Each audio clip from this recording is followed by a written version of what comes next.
Hello mga sangkay, mga kalingap! Welcome back to my channel. Ito po muli ang inyong sangkay na si Sangkay Londs muling nagbabalik. Kumusta? Kumusta kayong lahat? Sana nasa maayos na kalagayan ng lahat. Mapadito sa Pilipinas or sa nasa ibang bansa, dobling ingat tayo, no? So mega love shoutout sa inyong lahat sa Team Sangkay Original, Team Sangkay Sponsors, Team Kalingap, Kuya Val, at Edna, Kalingap Rob, sa lahat ng aking mga followers, supporters, and subscribers. Sa mga lolos, lolas, FWs, and PWDs, mega love shoutout sa inyong lahat, and of course, I love you all. Ayan. Mega love shoutout sa aking tita, si Tita Mina Jaramillo, ang tita kong Vayot, si Manitere ng San Diego, California, si Tita Safia Dido, si Mamita, at saka si Tita Bing, Horbin TV Vlog, at saka si Tita Pia Payne, no, ng Australia. So, mega love shoutout sa inyong lahat. Ganon din po sa lahat ng mga nagmamahal kay Sangkay. Mega love shoutout. So, dito tayo sa ating batian portion. Mega love shoutout kay Gandre Garcia ng Sweden. Mega love shoutout po. Jenna Lee Kinisio. Consolacion Bartolome. Ching Budayaw. Mega love shoutout po. Kay Japinay ng Japan. Also, hello kay Bibet Galieto ng South Korea. Sa inyong lahat po, mega love shoutout. Also, hello sa aking mga kasamahan, no, na Kalingap Watchers, no. Sa mga gusto na sumali sa aking Kalingap Watchers, no, PM nyo lamang po ako sa Sangkay Londs PH, no. Sa aking FB page po yon. Mega love shoutout kay Horbin TV Vlog. Ito po yung aking mga kasamahan sa Kalingap Watchers. Kay Ate Tess, kay Brenda Garcia, Maricel Arevalo, Edgar Elia, Mother Irene Channel, Joy, Irene Miguel Passion, Kabibing Beshi Channel, Maricel Torres, Sweetie Pearl Vlog, Tiny Lotsky, and Quintana nga pala. So, sa mga kasamahan ko po na mayroong YouTube channel, please po, subscribe po natin, supportahan po natin sila. Salamat po in advance. So, ngayong araw na ito mga sangkay, gagawa ko ng reaction video. Ito'y patungkol kahapon, gumawa ako ng reaction video, no? Patungkol dito sa live ni Egypta, no? Yung pag-live ni Egypta na merong paninirang puri sa kay Carla, no? Doon pa lang sa title niya, meron ng grounds doon na makikita.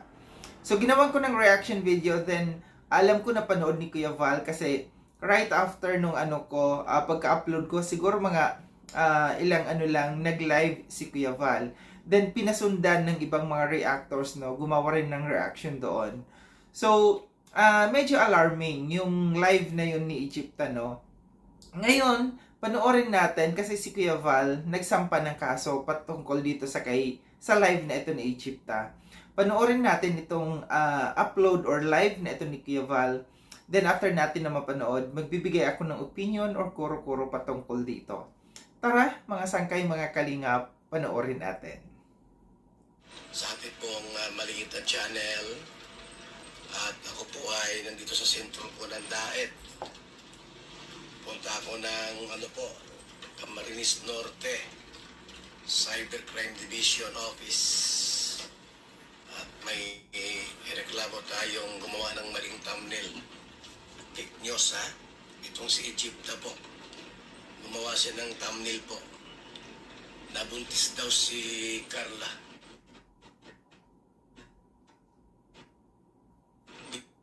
Buntis daw mo ay paninirang puri po, mga kaibigan. Itong ginawa niya po.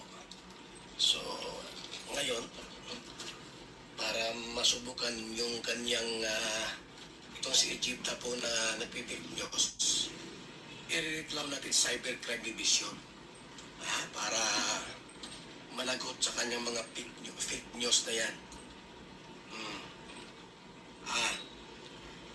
Kasi ang sabi ni Egypta po, buntis daw si Carla at ang ama daw po ay itong si David. Pambihira yan. Pambihira yan, mga kaibigan. Kung mabasa yung bata, anong masabi ng bata? Sa pictures mo na yan. Ha? Ito ay nakaka-stress yan sa kanya at hindi nakakatulong. Kaya ngayon po, atin po itong ilapit sa Cyber Crime Division ng DAET, Camarines Norte. Yan po mga kaibigan, no? Yan tayo, ha? Ito. Yan po kaibigan, no? Yan, no? Ha? Yan, no?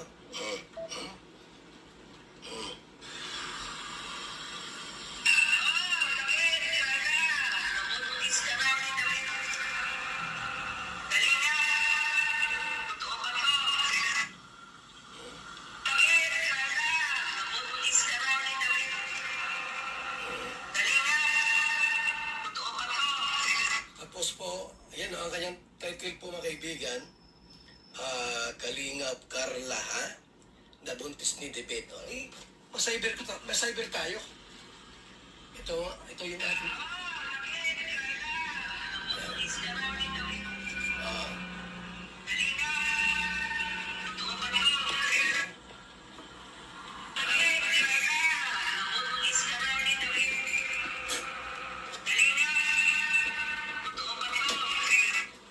Wait lang po, ha? Sabi, pupunta ko sa cyber office po mga kaibigan. Ha? Ito sir, oh, ito. Gumawa siya ng thumbnail, oh. Yan, oh. Ang thumbnail niya sir ay Kalingap Carla, nabuntis ni David. Si Carla, estudyante yan. Si David, kasama rin yan eh. Gumawa siya ng fake news, tapos nag-ano siya, oh. Yan, Nakita ko taga-saan po yung babae niya. Taga-saan na sir. Pilipinas din yan.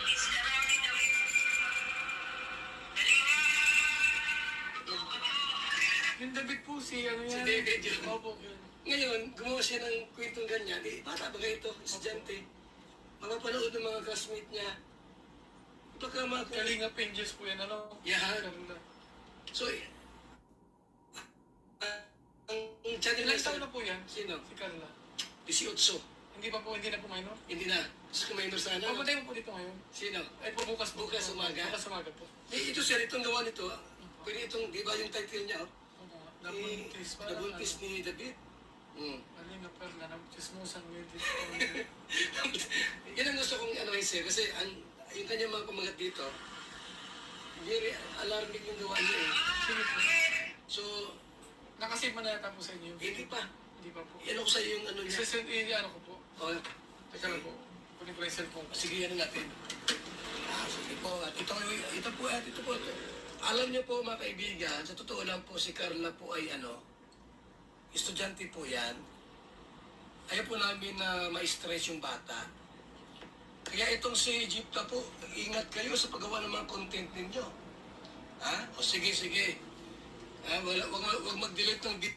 So yun mga sangkay, mga kalingap, at napanood no, yung live ni Kuya Val. Maiksi lang ito no, na after ni Kuya Val mapanood yung live na yon no, yung ginawang live ni Egypta, pumunta ka agad si Kuya Val sa cybercrime no division ng DAET no.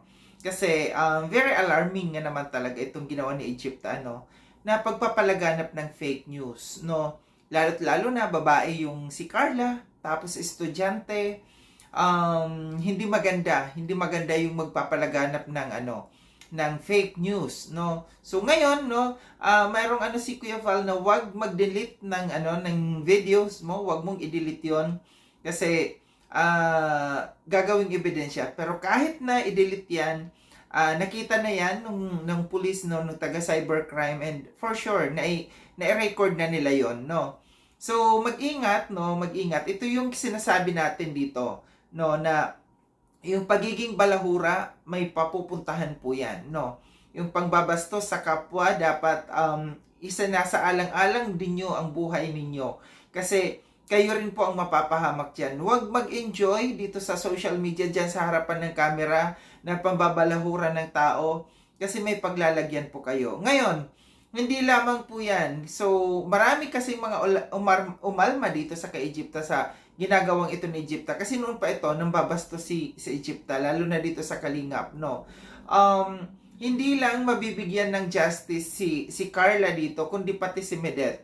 Kasi grabe din yung pambabalahura dito ni ni Egypta sa kay Medet, na although galing siya doon, kita mo, galing siya doon, pinagkatiwalaan siya sa kanyang community ni Medet, tapos ngayon, binabalahura niya ng sobra-sobra si Medet, no? Ngayon, nag-aaway-away kasi sila at saka nitong mga founders ni Medet ngayon. So, dapat, no, kung sino yung kanyang kaaway, yun lang. Yun lang yung kanilang banatan. Sila lang ang magbanatan. Huwag namang damay ng mga tao kasi kagaya nito na ginawa niya. So, sino ang napahamak dito? Sarili mo rin ang napahamak. Ngayon, masasampulan ka ngayon dito. Alam natin na tinututuo ni Kuya Val, di ba? Ang nangyari dito, nasampulan na, di ba? Mawalang galang na lang kay Chorva, no? Alam natin na tinutuo ni Kuya Val. So, malamang sa malamang ito dahil nandoon na mismo si Kuya Val, no? Sa cybercrime, inireport niya na itong ginawang ito ni Egypta. So, dapat, no, mag-ingat, no? Mag-ingat ang lahat, no? Sa pangbabastos at pangbabalahura, no? Ngayon, no?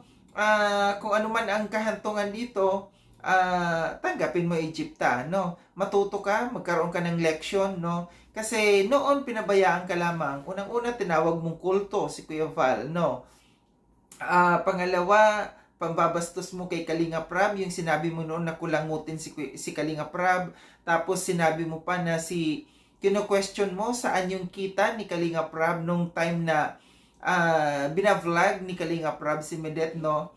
Ngayon, mayroon kang katapat, no?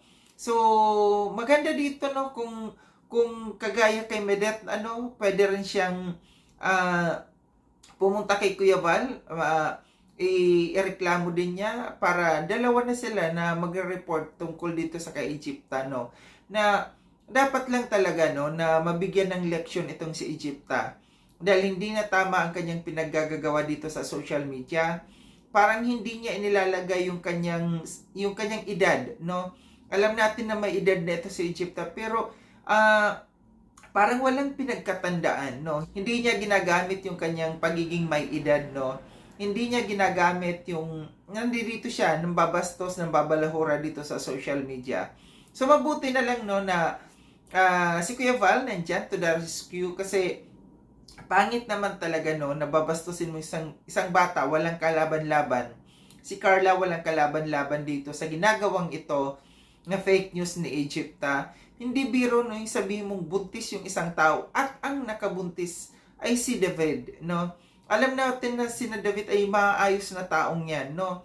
Gagawan mo ng fake news, gagawan nyo ng kwento. Hindi maganda talaga. So sana leksyon ito, leksyon ito kay Egypta. Kung ano man ang mangyari dito sa kanya, matuloy man itong kaso na isasampa ni Kuya Val sa kanya, siguro deserve niya na mabigyan ng leksyon dahil para matigil na yung kanyang pambabastos dito sa social media.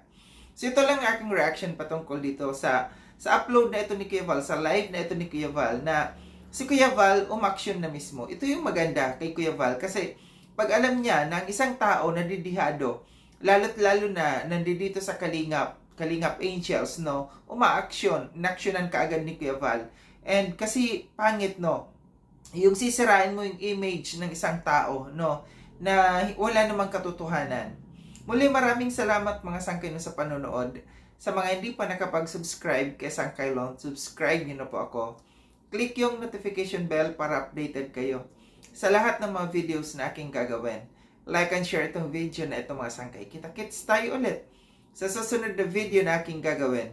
Ingat kayo sa ang dako ng mundo mang kinaroroon. Paalam na mga sangkay, mga kalingap, paalam.